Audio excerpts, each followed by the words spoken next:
Hey, what's up, guys? My name is Kai, and welcome to the second episode of this podcast show.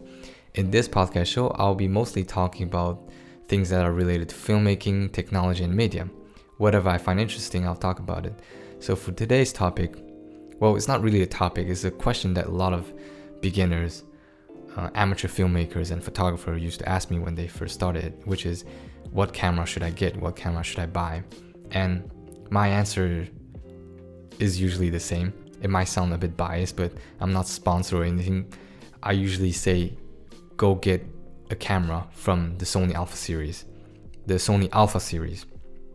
So the Alpha series is basically a whole line of cameras that Sony produce, and it consists of a lot like cameras that are good at video for videographers and cameras for photographers. And I think it's a very safe choice to choose camera from Sony because, first of all, the quality is really good. Like, it's a guarantee. There's no bad camera from the Sony Alpha line, at least in my opinion. And I can tell you that I've shot big budget commercial and really high quality photo shoot with a relatively cheap Sony camera, which is the Sony Alpha 6300. You can go check that camera. And so when you first start looking for your perfect camera, you look at the budget, obviously. I'd say that start from $500. If you don't have at least $500, then just shoot with your smartphone. Your smartphone is probably more than $500 already, so I don't know but I mean, yeah, you get my point. And the Sony cameras, the Alpha series, can range from $6,000 with lens, okay, body plus lens, $6,000 down to $500, which is the cheapest one, I guess, which is the Alpha 6000. And when you're first starting it, just look at the most expensive that you can get. So if you have a budget of $6,000, then congratulations, you probably get the best one. But the most expensive one might not be the best one for you. I'll quickly go through the list of the cameras that they have. So they have three main category, I guess, like not exactly category, but like the number. So they have the Alpha 6000 series, the Alpha 7 series, and the Alpha 9 series. And the Alpha 9, I try to make this easy to understand for those who don't know about the Alpha series, but the Alpha 7 series and the Alpha 9 series are all full frame camera. So full frame camera are cameras that has a full frame sensor. With a bigger sensor, you have a wider range of view when like it has you can see more. That's how you put it. So, and is a bit more expensive, actually a lot more expensive. And the quality is a bit better than the smaller sensors. So remember, Alpha 7 and Alpha 9 series have full frame, and the Alpha 6000 series has an APS-C sensor. An APS-C sensor is, I think, 1.5 times smaller than a full frame sensor. I guess that's how they put it. But I want to say that a lot of not amateur, but let's say beginners, they get a little bit intimidated by the fact that, oh, like APS-C sensor is smaller than full frame, so is it like not good or bad? It's not. It's okay. It's really good. Actually, it's so good. Like, I never had a problem using an APS-C sensor. And as I said earlier, I shot commercials and big budget ads using an APS-C sensor, and I find it perfectly fine. You might just need to use a bit wider lens, and the low light performance is pretty good. So I don't find anything wrong with the APS-C sensor. So if you have a bit more budget, you can go for the Sony Alpha 7 Mark III, which is as they call the basic model from the A7 series, but it's not that basic, to be honest. A lot of people use it to shoot commercials as well. And it's called $2,000 with the lens that is 28 to 70 millimeter. And if you want, so I don't want to go too deep into it, but for me it's really interesting to talk about it. So in the Alpha 7 series, they have the Alpha 7S and the Alpha 7R. So the Alpha 7S is for videos. So if you're more into videos and you have a lot of budget, then go for the Alpha 7S series. And the best one right now, currently, is the Alpha 7S2. And hopefully the 3 is coming up, but I don't know. So if you're into video, get the Alpha 7S2. And it costs $2,800 with a kit lens. And if you're more into photography, then get the A7R4, which costs $5,200 with a kit lens. I think the price is a bit intimidating, so let's go a bit low. In the Alpha 9 series, there's only 2 cameras, the Alpha 9-1 and the Alpha 9-2. And Alpha 9, I don't think most people would need the Alpha 9 because it's more, as far as I know, is for sports events. So if you're not shooting sports, then like you can consider other cameras. For myself, I'm currently using the Sony Alpha 6600, and this camera is really good. It's amazing. Some people are criticizing the sensor of it, saying that it's the same from, I guess it's the same from the older generation, but I find it amazing. I don't have any problem with it, and you should get it. The A6600 cost $1,600 with the kit lens, 18 to 135 millimeter lens. And the cheapest one from the 6000 series is the Alpha 6000, and that costs $500 with a kit lens, a 16 to 50 millimeter lens. So $500. Without the lens, if you already have a lens from Sony, then it costs only $400, only body. But the only issue with this one is that it doesn't shoot 4K. I mean the Alpha 6000, anything above the 6000, I think can all shoot 4K, even the Alpha 6100. And to be honest, I guess I can say that it's cheap. Like if you're into photography and you want to shoot it, you must have at least $500 for. So I know for some people it still might not be cheap, but like, what can I do? And a lot of you guys might, like, I just named a lot of camera right here, and there's a lot of difference between each one of them, and mostly it's because of the functionality, the function of it. And you will see a lot of people talking about the IBIS, in-body image stabilization. And this thing is basically I'd say a technology that prevents the sensor from shaking. And I mentioned about full frame and APS-C sensor earlier. So the sensor has a technology that can like anti-shake, like it just prevent the sensor from shaking too much. So if you have a lot of handshake, it reduces it, and that's kind of expensive, I guess.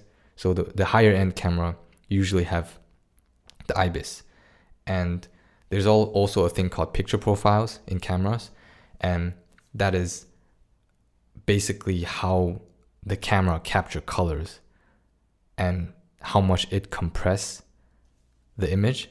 And so if the less it compress, the more you can color grade it and change the color and make the color the way you like, basically. So there's the picture profile, and some of the cheaper models don't have picture profile, so you should bear in mind with that. And there's, as I said earlier, different sensor size and bit depth.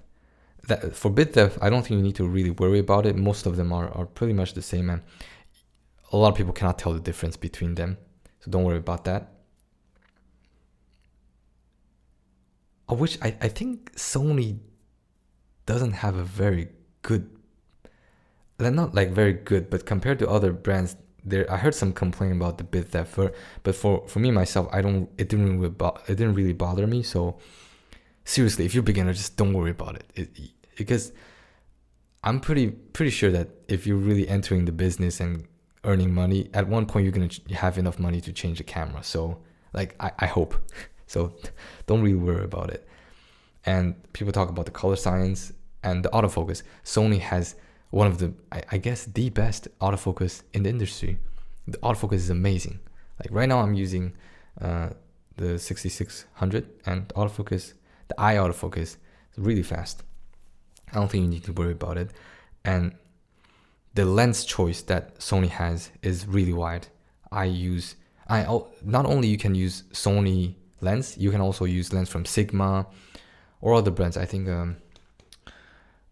what's the other one called? I forgot the brand right now. But anyways, there's a lot of lens that you can use from Sony, so you don't need to worry. The only thing you need to worry about is that if you're using an APS-C sensor camera, and so first of all, the APS-C sensor camera, the mount of it, which is the I guess the thing that you use to put the lens, it has the same size as the full frame ones. So you can use an APS-C sensor, APS-C size lens on a full frame camera. You don't need to worry about not being able to put the lens on different cameras. But an APS-C, if you use an APS-C size lens on a full frame Sony camera, you will see a black edge because the lens is too small. But you can use a full frame lens on an APS-C sensor because the lens itself is bigger than the sensor. So bear in mind with that. Like if you're gonna buy a lens and you're using an APS-C, you should think about if it's future proof or not. Or if you don't have a lot of budget, really you cannot think that much anyways. I find the APS-C lens really cheap, and I'm not actually planning to go full frame anytime soon. I'm not even sure if I'm gonna go full frame in the future. Like I love APS-C. The cameras are so small and so portable, and I love it. And I don't think I'm gonna go full frame, so that's why I use APS-C lens all the way. I don't have a full frame lens, and it's really cheap. So yeah, that's something to consider. One thing that you might get a bit confused is when should you change your camera. So maybe you bought the Sony. So I came from the Sony A6300, and what makes me want to change to the 6600, right? Some people might wonder when is the best time to upgrade their camera. So here's a good way to know is, first of all, you usually if you're professional enough, you know when you need to change your camera, okay? But if you're a beginner, here's how you see it. If you can find someone taking better pictures than you with the same camera that you're using right now, then most probably you're not good enough to change a camera yet. Okay, a lot of time I find that you need to be better than your camera for you to change it.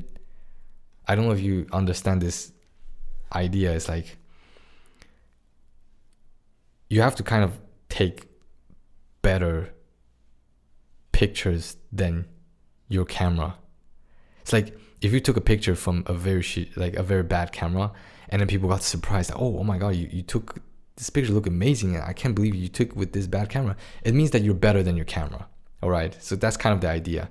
And a lot of beginners, they just feel like, oh, I'm taking bad pictures because my camera is not good enough. That's really not the case.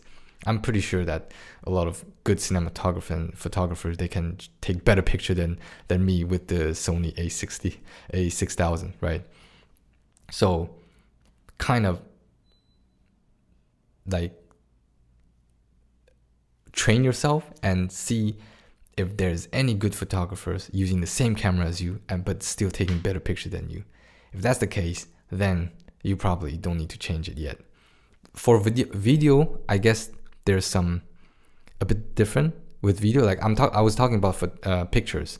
For video, Maybe because you need to shoot for a client that require 4K and you're using a 6000 that doesn't have 4K, then maybe you need to upgrade it like to a camera that can shoot 4K. But other than that, I think there's not that much difference between the whole A6000 line. So the quality is pretty much the same. The only difference are the functionality.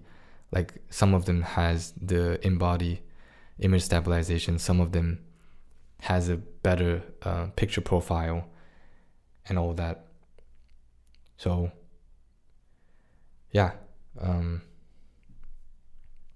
as I said earlier, the Sony camera line is really, I feel like I'm trying to promote the brand, but I just think that the quality between cameras nowadays is so minor. There's this the Panasonic GH5 that a lot of filmmakers are using as well. It has a smaller sensor, so it's not that good in low light. For myself, I love shooting in low light. That's why I chose Sony at the beginning. But later on, the more I start to use their camera, because I use a lot of them. I use the Sony a7 III, a7S2, the 6300 and the 6600 as well. And I find that obviously there's a lot of difference between them, but I find it not that big. And so if you got one of them, which is a bit like over, I think if you got any Sony camera that is above $1,000, I'm pretty sure you can use it for 3 or 4 years, no problem, until you made enough money to get your next camera. So for beginners, really don't focus on the hardware that much. Just focus on your skill. I'm like, after a while, you'll know what you need. I guarantee you that. And if you don't, you can always ask me. I really spent a lot of time talking about the cameras, the models already, but I just really want to go a bit deep into the difference between them, and so you can understand it. I hope you guys understand this podcast. I mean, what I just said. I guess that's about it. I hope you guys enjoy the podcast, and I'll see you guys next time. Bye.